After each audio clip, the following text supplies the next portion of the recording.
कहानी की शुरुआत में हम एक छोटे से बेन को देखते हैं जिसके दादा उसे एक छुपे हुए खजाने की कहानी सुना रहे थे। इस खजाने के बारे में बहुत कम लोगों को पता था। अब सालों बाद जब बेन बड़ा हो चुका था तो उसने कुछ और लोगों के साथ मिलकर उस खजाने को ढूंढने का फैसला किया। बेन को अपने दादा की कहानी से थोड़ा अंदाजा था कि ये कहाँ हो सकता है। उसके दादा ने उसे एक नोट दिया था जिस पर एक नाम लिखा था। उसने हिसाब लगाया कि ये नाम एक पुराने जहाज का है। उसके एक दोस्त रायली ने उस जहाज की लोकेशन का पता लगाने में उसकी मदद की। जब वो लोग इस जहाज को ढूंढने निकले तो बेन ने हिसाब लगाया कि वो जहाज जरूर बर्फ की इस चादर के नीचे छुपा होगा। उन्होंने काफी देर तक खुदाई की और आखिरकार जहाज मिल ही गया। बेन ने सबको ये खबर दी और फिर इयन का धन्यवाद किया जो उनका साथी था और इस पूरी खोज में सारा पैसा उसी ने लगाया था। हालांकि लोग बेन और उसके परिवार को हमेशा से पागल कहते थे क्योंकि वो एक ऐसे खजाने को ढूंढ रहे थे जिसके होने का किसी को अंदाजा ही नहीं था। खैर अब बेन अपनी टीम के साथ उस जहाज में घुसा। जब उन्होंने आसपास देखा तो उन्हें एक कमरा मिला जिसमें बारूद के ढेर सारे डब्बे थे। थोड़ा और अच्छे से ढूंढने पर बेन को एक डेड बॉडी मिली जो एक डब्बे को पकड़ी हुई थी। जब उसने चेक किया तो उस डब्बे में एक पैकेज था और उसके अंदर एक पाइप थी।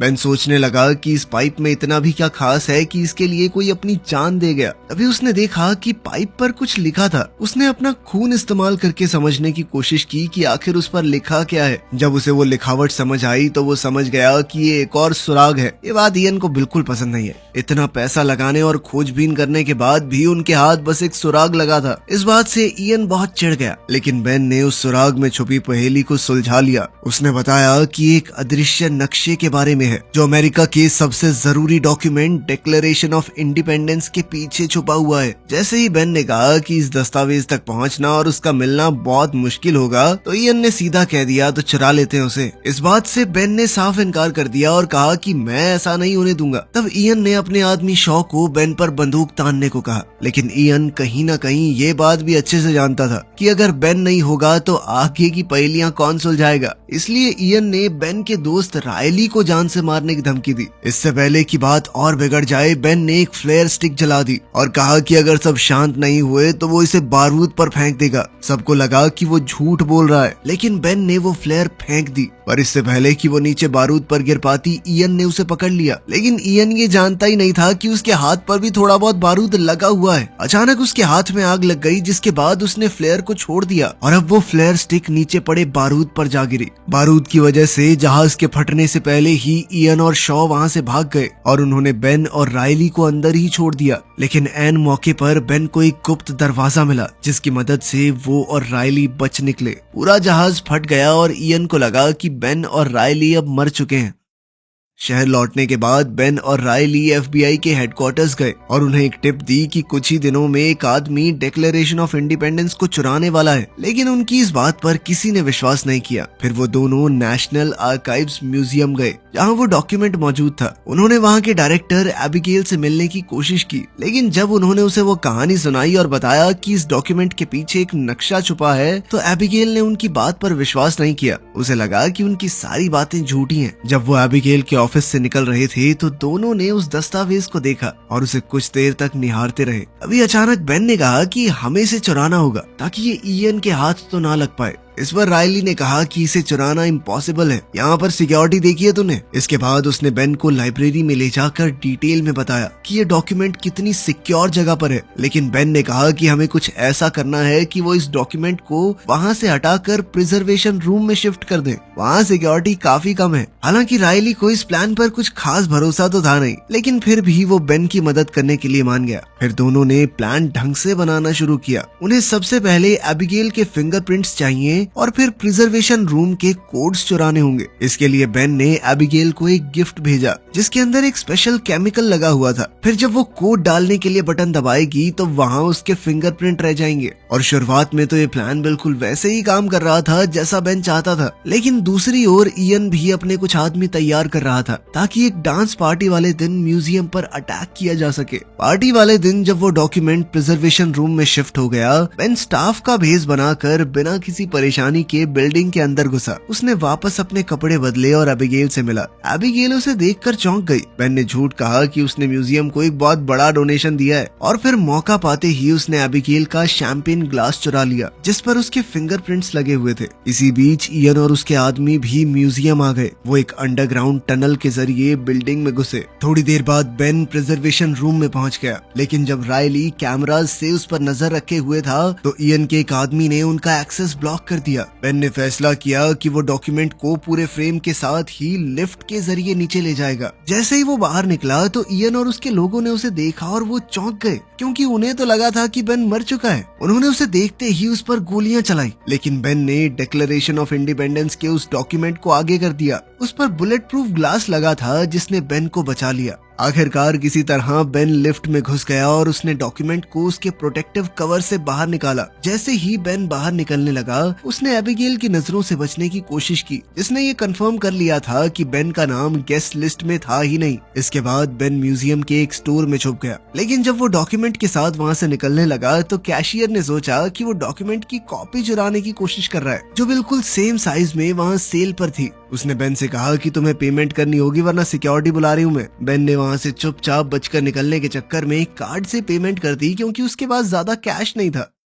जब वो बाहर जा रहा था तो एबिगेल ने उसे देख लिया और उसका पीछा करने लगी। जैसे ही बेन ने वो डॉक्यूमेंट रायली की वैन के पिछले हिस्से में डाला तो एबिगेल ने उससे पूछा कि तुम क्या कर रहे हो। इसके बाद बेन के हाथ में वो डॉक्यूमेंट देखकर एबिगेल समझ गई कि उसने क्या किया है। ये देखते ही एबिगेल चिल्लाने लगी, जिसके बाद बेन ने चुपचाप वो डॉक्यूमेंट उसे वापस कर दिया। इसके बावजूद भी जब वो आसपास की पुलिस को बुलाने लगी तो इयन ने उसे डॉक्यूमेंट के साथ देख लिया और अपने आदमियों को उसके पीछे छोड़ा। बेन ने एबिगेल को बचाने की कोशिश की, लेकिन इयन के आदमी उसे पकड़ कर ले गए। इसी बीच म्यूजियम गार्ड्स को पता चल गया कि डॉक्यूमेंट चुरा लिया गया है। तुरंत ही पूरा म्यूजियम लॉकडाउन में चला गया और FBI को बुला लिया गया। इयन ने वैन में एबिगेल से कहा कि ये डॉक्यूमेंट मेरे हवाले कर दो, लेकिन एबिगेल ने सीधे तौर पर मना कर दिया। अचानक उनकी वैन के सामने कुछ आ गया तो ड्राइवर को कट मारना पड़ा। इस झटके से पीछे मौजूद सभी लोग गिर गए और एबिगेल ने इस मौके का फायदा उठाते हुए भागने की कोशिश की, लेकिन वो पूरी तो नहीं निकल पाई, बस वैन के दरवाजे से लटक कर रह गई। उधर रायली और बेन ने उनका पीछा किया ताकि वो एबिगेल की मदद कर सके। थोड़ी देर बाद इयन एबिगेल से वो डॉक्यूमेंट लेने में कामयाब रहा। तभी बेन ने मौका देखकर एबिगेल को रायली की वैन में खींच लिया, जिससे उसकी जान बच गई। वो लोग अब मेन रोड से हट गए, लेकिन जब इयन ने रुकने के बाद डॉक्यूमेंट खोला तो उसे पता चला कि वो तो नकली है। बेन उन्हें चकमा देकर भाग गया था। एबिगेल बहुत नाराज थी कि बेन ने वो डॉक्यूमेंट चुराया और अब वो किसी गुंडे के हाथ में है, लेकिन तभी बेन ने असली डॉक्यूमेंट निकाला और बताया कि उसने एक नकली भी खरीद लिया था ताकि अगर कुछ प्रॉब्लम हो तो असली वाला सेफ रहे। बेन ने ये भी बताया कि मैंने सिर्फ डॉक्यूमेंट इसलिए चुराया था ताकि इयन उसे न चुरा ले, क्योंकि वो खजाना ढूंढने के लिए बेताब है। जब बेन और रायली ने सोचा कि डॉक्यूमेंट के पीछे कोई केमिकल लगाकर क्लू ढूंढते हैं तो एबिगेल ने साफ मना कर दिया। उसने कहा कि ऐसे तो ये खराब हो जाएगा, लेकिन रायली ने उसे टेंशन ना लेने को कहा, क्योंकि वो भी ऐसा कुछ नहीं करने वाले जिससे ये डॉक्यूमेंट खराब हो। लेकिन उनके पास जो सामान तैयार पड़ा था वो बेन के घर पर है और बेन अब वहाँ जा नहीं सकता, क्योंकि FBI उन्हें ढूंढते हुए पहले ही वहाँ पहुँच गई होगी। उसके पास कैश नहीं था तो उसने म्यूजियम में अपना कार्ड इस्तेमाल किया था और अब उनकी लोकेशन को ट्रैक किया जा रहा होगा। जैसे ही वो लोग वैन साइड में रोककर सोचने लगे, बेन ने कहा कि कुछ जरूरी चीजें हैं जो खजाना ढूंढने में जरूर काम आएंगी, लेकिन वो सब मेरे घर पर है। उनमें से एक चीज फ्रैंकलिन नाम के इंसान के लिखे हुए कुछ लेटर्स थे जो उस खजाने से जुड़े हुए हैं। बेन को याद आया कि उसके पिता के पास उन लेटर्स की कॉपी थी, इसलिए उसने फैसला किया कि वो उनके पास जाएगा। एबिगेल ने उस डॉक्यूमेंट के साथ भागने की कोशिश की, लेकिन बेन ने उसे रोक लिया। थोड़ी बहसबाजी के बाद वो भी उनके साथ जाने को मान गई, क्योंकि अब वो भी देखना चाहती थी कि आखिर ये क्या खजाना है। इसी दौरान FBI एजेंट सेड्यूस्की ने बेन के घर पर रेड की। उन्हें वहाँ बेन की काफी सारी चीजें मिली, वो चिट्ठियां भी जिनके बारे में बेन बात कर रहा था। साथ ही उसने अपने लोगों को बेन के परिवार वालों का पता लगाने को कहा। थोड़ी देर बाद बेन अपने पिता पैट्रिक के घर पहुंचा। पैट्रिक ने कहा कि मेरा एक ही सपना है कि तुम मुझसे मिलने आए, लेकिन खजाने के बारे में नहीं। इस पर बेन ने कहा कि हाँ, तो मैं आपसे मिलने ही तो आया हूँ। पापा बेटा साथ में टाइम स्पेंड करेंगे, मजा आएगा। बस एक बार वो लेटर्स होंगे आपके पास, वो दे दो मुझे, फिर करते हैं टाइम स्पेंड। इस बात से पैट्रिक बहुत गुस्सा हो गया। उसने कहा कि किसी की गलती से सीखते हो कि नहीं तुम? मैंने अपनी पूरी जिंदगी इस खजाने को ढूंढने में झोंक दी, तुम भी अपनी जिंदगी ऐसे ही खराब करना चाहते हो? उसने कहा कि ऐसा कोई खजाना है ही नहीं, ये सिर्फ देश के दुश्मनों को गुमराह करने के लिए बनाया गया है, ये बस ऐसे ही कहानी बना दी है किसी ने। लेकिन बेन ने अपने पिता की बात पर ध्यान नहीं दिया। थोड़ी देर बाद जब उन्होंने उस डॉक्यूमेंट के पिछले हिस्से की जांच की तो उन्हें कुछ खास कोड्स मिले जो उन चिट्ठियों से जुड़े हुए हैं जिनके लिए वो यहाँ आए थे। जब बेन ने दोबारा पैट्रिक से वो चिट्ठियां मांगी तो पैट्रिक ने कहा कि मैंने तो पहले ही उन्हें फिलाडेल्फिया के एक म्यूजियम को दे दिया है। ये सुनकर बेन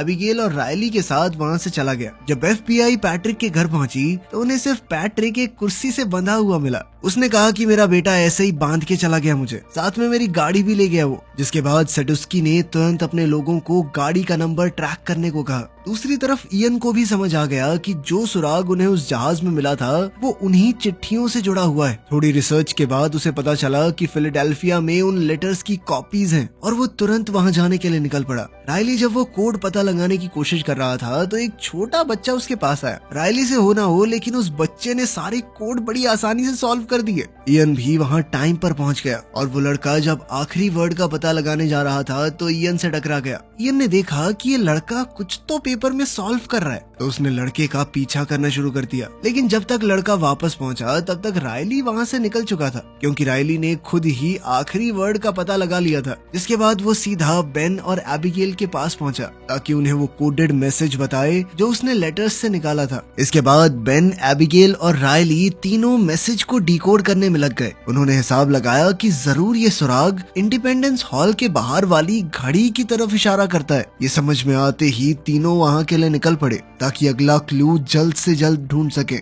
वहीं दूसरी तरफ इयन ने भी उस स्कूल वाले लड़के को पैसे देकर ये पता लगा लिया कि आखिर उसने रायली को क्या बताया था। जल्द ही इयन भी इंडिपेंडेंस हॉल की तरफ निकल पड़ा। वहाँ बेन ने घड़ी की डायरेक्शन को फॉलो किया और देखा कि दीवार की एक ईंट पर एक खास निशान है। उसने उस निशान वाली जगह से ईंट हटाई और अंदर एक पुराना सा चश्मा मिला। ये एक खास तरह का चश्मा था। बेन तुरंत एबिगेल और रायली के पास गया और उन्हें वो चश्मे दिखाए। फिर बेन ने वो चश्मा पहना और डिक्लेरेशन ऑफ इंडिपेंडेंस के पीछे वाले मैप को देखा। तब उसे एक खास निशान दिखाई दिया और उसके पास ही कुछ शब्दों में लिखा हुआ मैसेज भी था। लेकिन उसी वक्त उन्होंने देखा कि इयन अपने लोगों के साथ वहाँ घूम रहा है, तो उन्होंने फैसला किया कि वो अलग अलग हो जाएंगे। एबिगेल और रायली के पास वो डिक्लेरेशन डॉक्यूमेंट था और वो जल्द ही उसे साथ लेकर निकल गए। इयन से बचते बचते वो दोनों काफी दूर निकल गए। लेकिन एक वक्त ऐसा आया कि एक बस उनके बहुत करीब आ गई और उनकी टक्कर होने ही वाली थी। इसी अफरा तफरी में इयन ने उनसे डिक्लेरेशन का वो डॉक्यूमेंट छीन लिया।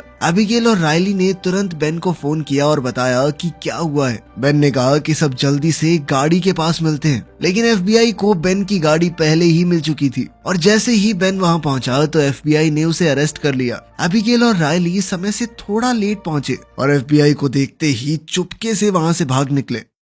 FBI की कस्टडी में बेन ने एजेंट सडुस्की को पूरी कहानी बताई, किस तरह इयन ने वो डॉक्यूमेंट छीना, किस तरह वो एक के बाद एक पहेलियां सुलझाते रहे। जब सडुस्की ने बेन के पास से मिले चश्मे देखे तो बेन को समझ आया कि उन्हें एक और तरीके से इस्तेमाल किया जा सकता है। तभी अचानक उसके फोन पर इयन का कॉल आया। FBI वालों ने कहा कि इससे स्पीकर पर बात कर। इयन ने बेन को धमकी दी कि चश्मे लेकर एक पब्लिक प्लेस में उससे मिलने आए और अगर उसने FBI को कुछ भी बताया तो वो उसके दोस्तों को जिंदा नहीं छोड़ेगा। अब FBI इयन जैसे अपराधी को पकड़ने का मौका छोड़ना नहीं चाहती थी। उन्होंने बेन से कहा कि प्लान के मुताबिक ही उससे मिलने जाओ और फिर हर तरफ अपने आदमी तैनात करती है। जब बेन इयन से मिलने गया तो पता चला कि ये पूरी की पूरी उनकी चाल थी। अचानक ही इयन के लोग आए और बेन को वहाँ से छुड़ा ले गए। रास्ते में एबिगेल ने बेन को कॉल किया और बताया कि उसने इयन के साथ डील की थी ताकि बेन को छुड़ा सके, लेकिन इसके लिए बेन को उसे खजाने तक ले जाना होगा। जब इयन और बेन दोबारा से मिले तो इयन ने वो डिक्लेरेशन का डॉक्यूमेंट और वो पुरानी पाइप वापस दी, वही जो जहाज में मिली थी। फिर इयन ने बेन से पिछला क्लू मांगा। जब बेन ने कहा कि मेरे पास कुछ नहीं है, मुझे नहीं पता, तब इयन ने दिखाया कि उसने बेन के पिता पैट्रिक को किडनैप कर रखा है। इस धमकी के बाद बेन को सच कबूलना पड़ा और उसने बताया कि जो निशान उसने मैप में देखा था वो एक चर्च का सिंबल है। जल्द ही वो तीनों उस चर्च तक पहुंच गए। बेन ने फिर से उन खास खास चश्मों का इस्तेमाल किया और मैप को देखा। इस बार उसे एक अलग सा सुराग मिला, एक अजीब सा नाम। सब कंफ्यूज हो गए कि इसका मतलब क्या हो सकता है। तब उन्हें समझ आया कि चर्च के नीचे लोगों को दफनाने की जगह है। जिसके बाद इयन और उसके सभी साथी तुरंत ही नीचे चले गए। पैट्रिक ने चुपके से बेन को बताया कि उन्हें कोई तरीका ढूंढना होगा इयन से छुटकारा पाने का, क्योंकि जब तक हम इयन के काम आएंगे तब तक ही जिंदा है, उसके बाद मार देगा हमें। तभी इयन ने फोन किया और बेन से पूछा कि अगला क्लू क्या है। मैप में लिखे नाम को ढूंढकर उन्होंने वहाँ से दीवार तोड़ी जिसके पीछे एक सुरंग जा रही थी। इयन ने बेन से कहा कि वो आगे चले। अंदर जाने के बाद उन्हें एक बहुत पुरानी जगह मिली जिसे शायद सालों से नहीं खोला गया था। वहाँ लकड़ी की सीढ़ियाँ और एक पुरानी लिफ्ट भी थी। पैट्रिक ने सबको कहा कि ये लकड़ी की सीढ़ियाँ खतरनाक हैं, इतने सालों से कोई आया नहीं है यहाँ पे, टूट जाएंगी। लेकिन इयन ने सबको जबरदस्ती नीचे जाने को कहा। जब सभी लोग उन सीढ़ियों से नीचे उतर रहे थे तभी अचानक से बहुत सी सीढ़ियां टूट गई। इस घटना में शॉ नीचे गिरकर मारा गया। अब वो पूरा हिस्सा टूट रहा था और बाकी सबको लिफ्ट के ऊपर कूदकर अपनी जान बचानी पड़ी। उस लिफ्ट ने उन्हें खाली कमरे में ले जाकर छोड़ दिया। इयन ने बेन से पूछा कि खजाना कहाँ है। बेन ने दिखावा किया कि उसे भी कुछ नहीं पता। इयन ने गुस्से में उन्हें धमकी दी कि अगर बेन ने कुछ नहीं बताया तो वो उन्हें यहीं पर छोड़कर चला जाएगा। तभी पैट्रिक ने कहा कि अगला सुराग इस लालटेन के अंदर है। उसने ये भी कहा कि ऐसी ही एक लालटेन बॉस्टन की चर्च में भी है, तो खजाना शायद वहीं पर होगा। इयन फिर भी उन्हें वहीं छोड़ के चला गया, ये कहकर कि जब मुझे खजाना मिल जाएगा ना तो वापस आऊंगा तुम लोगों के लिए। इस पर रायली ने परेशान होकर कहा कि हम यहीं मरने वाले हैं। तब बेन और पैट्रिक ने रायली और एबिगेल को बताया कि उन्होंने इयन से झूठ कहा था, वो लालटेन तो सिर्फ एक डिस्ट्रैक्शन थी। फिर उन्होंने एक और क्लू ढूंढा जो उन्हें एक नए कमरे तक ले गया। उस कमरे के अंदर की जगह को देखकर ऐसा लग रहा था मानो उनसे पहले कोई और वहां आ चुका हो।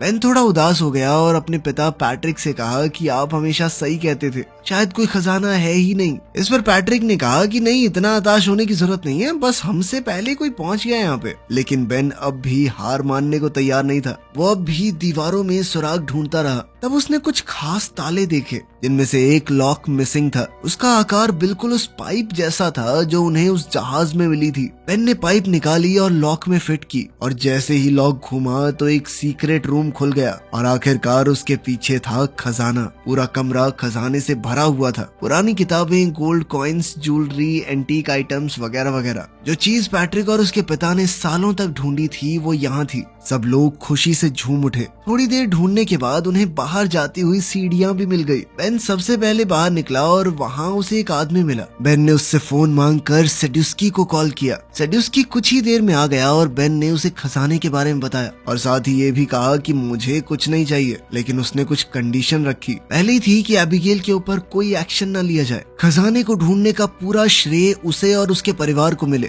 रायली को भी खजाने में से कुछ हिस्सा दिया जाए और सबसे जरूरी बेन जेल ना जाए। सेड्यूस्की ने उसकी सारी शर्तें मान ली और बाद में इयन को भी पकड़ लिया जब वो बॉस्टन की चर्च में घुसने की कोशिश कर रहा था। कुछ ही दिनों में ये खजाना दुनिया भर के म्यूजियम्स में भेज दिया गया। एक दिन सब लोग मिलकर मजे उड़ा रहे थे, लेकिन रायली थोड़ा गुस्सा था। उसने बेन से कहा कि तुमने सरकार का दिया हुआ पैसा ठुकरा क्यों दिया। रिकी ने कहा कि भाई इतना कुछ था, कुछ तो ले लेते। बेन हंसा और आगे से जवाब नहीं दिया। रायली अपनी नई कार में बैठा जिससे पता चलता था कि उसे भी बढ़िया पैसे मिले हैं सरकार से। खैर उसके जाने के बाद हमें पता चलता है कि बेन और एबिगेल ने शादी कर ली है और आखिर में वो अपने नए घर के अंदर चले गए। वीडियो पसंद आई तो लाइक कर देना, चैनल को सब्सक्राइब कर लेना। मिलते हैं अगली वीडियो में।